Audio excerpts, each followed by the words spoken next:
over America, and he would touch on what was on their minds, and he'd do open lines quite frequently, and it was very interesting to really have a conversation with America. I mean, that's what he did each and every day. Now, I understand that there's some terrific broadcasters today on the air that do a pretty darn good job.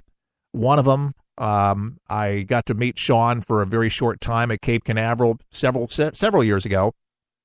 Sean Hannity. And, you know, he's a working guy. He was in construction and one of the folks. And I think that he does a terrific job.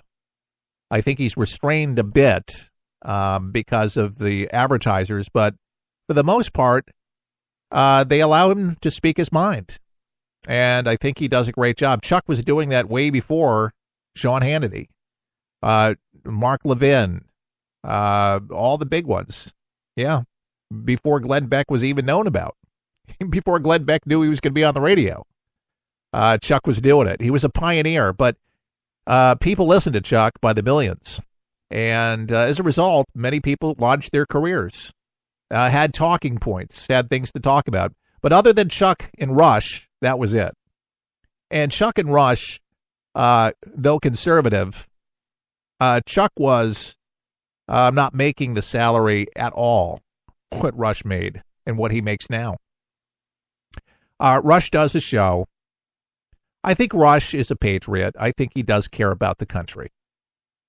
I believe he does.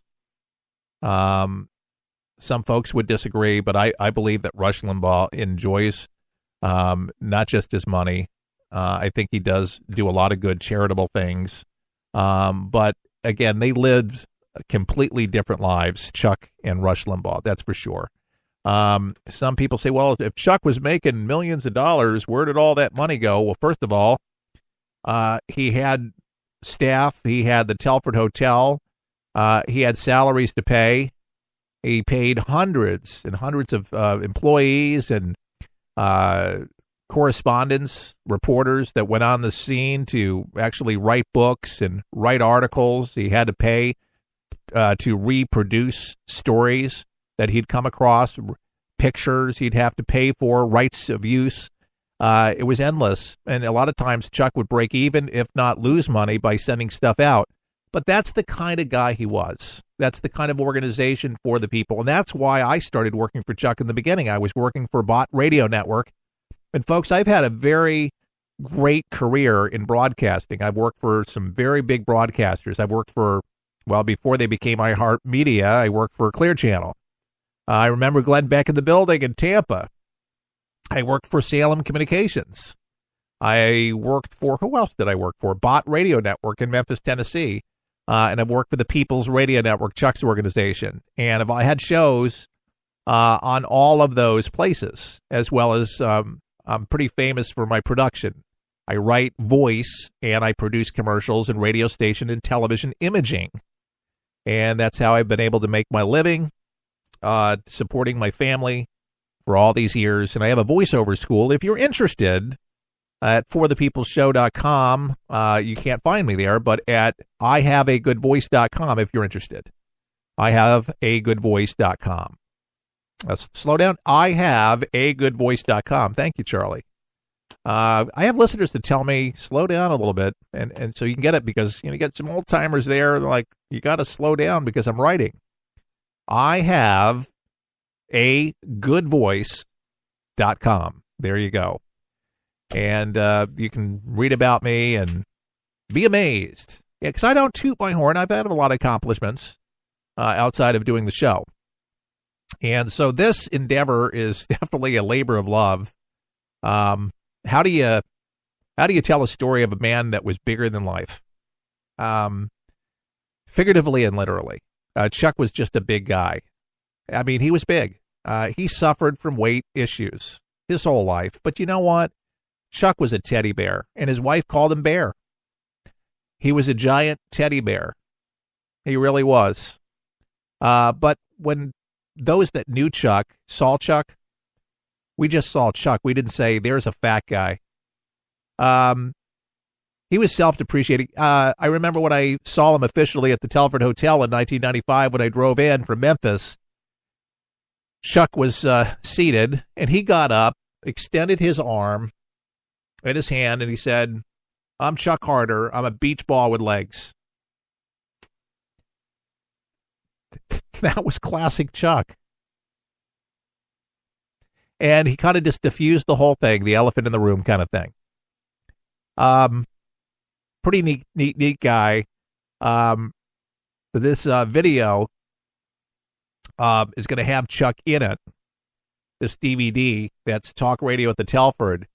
Chuck is just himself at the desk, the front desk at the Telford Hotel, and the Reflections video that was shot early on is going to be included in this DVD. Some of you may have seen the Reflections video maybe back in the day, but we are going to recirculate it on DVD, and it's going to be you're going to love it, and you're going to treasure it. It's going to be wonderful. I'm just simply asking for your help so we can make this project a reality. Talk Radio at the Telford. Our web address is forthepeopleshow.com. You can make a donation now.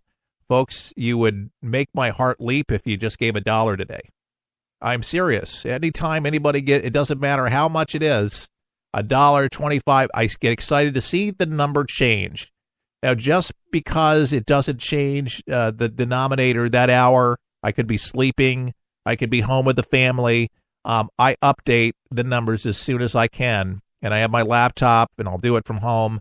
But I will update it as it comes in. That number will reflect what the giving was. And I much appreciate any of you that have made any kind of contribution to For the People for this endeavor and have supported us and supported Chuck through the ages and have been there for Chuck. And we've had large supporters that have bankrolled Chuck literally to keep him afloat and keep him going and have done some really neat things. But I'm telling you, all of us banding together, this $7,000 will be nothing if everybody well, let me just give you the example here. The anniversary show, not the anniversary show, but the show that we put together, the tribute show to Chuck. Folks, we have had 250,000 hits on that. Since Art Bell switched the address to forthepeopleshow.com, we've had tens of thousands of hits. Okay, people have listened to that broadcast specifically, and others too. But that one was a very listened to broadcast. I would have thought that we would have had somebody contribute something to the organization, to what we're trying to do. And these were people that love Chuck. I'm just saying, folks, put your money where your mouth is.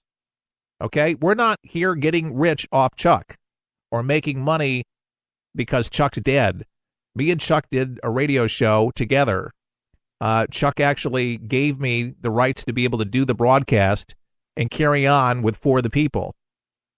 And that's a beautiful thing. He wants me to continue on his mission, and I'm committed to it. But the book and DVD first, then the broadcast full time, and I have a network that carries us, what little we're on the air, that runs all throughout the weekend, and stations across the country take it. They like it. They like what we do, and when we're doing news, we're doing commentary, I'm giving you my opinion about a particular item. They like that stuff, and I would like to go back to normal format. But I need your help so we can go ahead and do that. And yes, do I have an opinion about things? Of course. You know, early on in the broadcast, I told you what I thought about Samantha Bee, that she should be out. TBS should, fire her. I mean, my opinion on that, any subject, any headline, anything that's happening, whether behind the scenes, you haven't heard it first. One thing that I do want to mention is, folks, you need to pray for Donald Trump and for the administration. I just believe that these liberals, no matter how many investigations, no matter how much money that they spend, they will not stop. I believe that there is a firestorm with the Trump family, with Ivanka, with Kushner. I mean, they are going to really try to mucky up the waters and poison as much as possible and try to run Trump out. That's all they're trying to do. And what they're doing is they're attacking the family. They're going to do it, make up things. They're going to fabricate things. They're going to agitate things. They're going to try to wear him down. That's really the resist, #resist, that Obama's a part of. And I just say, folks, lift our president, lift our leaders up in prayer. They need it. Our country needs it. We don't need to be torn down. The irony. No, the Trumps are not perfect. But, folks, what the liberals are saying about them, oh, Ivanka's profiting in China. Listen, folks, if Ivanka is profiting in China, let her profit. I had a liberal just yelling and screaming and ranting and raving. I'm like, I don't care. She's opening another spa. Her company is going to go on when she's in the White House. There's people running the company. She's not taking phone calls for a spa. She's not taking phone calls. There's people working on her behalf, keeping the company going, just like the Trump Tower and all the Trump properties are being ran by his son, by his family members, by his employees. They're viable businesses. I mean, they're trying to just make it sound like their business is the Trump organization. They're not running the country. Give me a break. If Ivanka opens up another spa in China, great. They probably need a decent spa. My goodness gracious.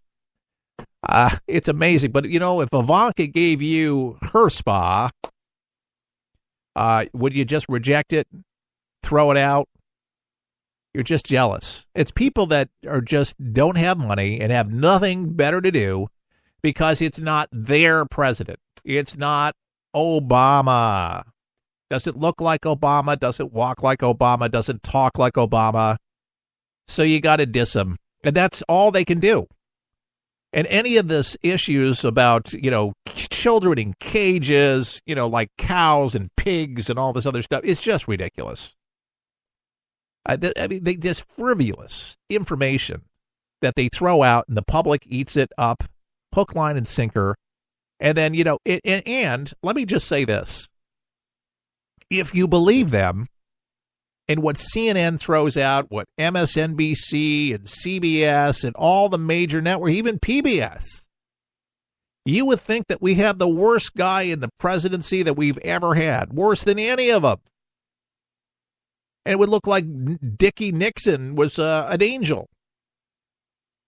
But Obama and Valerie Jarrett and the colorful characters that were in the White House were not lovers of America. Because Obama clearly stated what he believes about this country. You didn't build it. You didn't do it. Apologizing on his apology tour. Going all over the country, all over the world. Apologizing. Folks, we have nothing to apologize about. Other than we're a free country. And folks, freedom, there's a cost. And to keep it, folks, we have to protect ourselves and our allies to do so. To protect our way of life. And folks, the last time I checked, our way of life is pretty decent. People are working like never before. Unemployment's down like never before. Home ownership is up. Folks, things are getting better. And that's a good thing. Things could be better even then, but better than what we had for 8 years. Huh? Better than we had for 8 years. There's a new sense of optimism. Instead of us tearing each other down. To my liberal friends, let's unite. Let's band together and let's do what's right and stop calling people names and tearing people down. Let's build people up. I know that sounds too sensible, but that's just my thing. Was Rodney King right? What did Rodney King say? Can't we just all get along?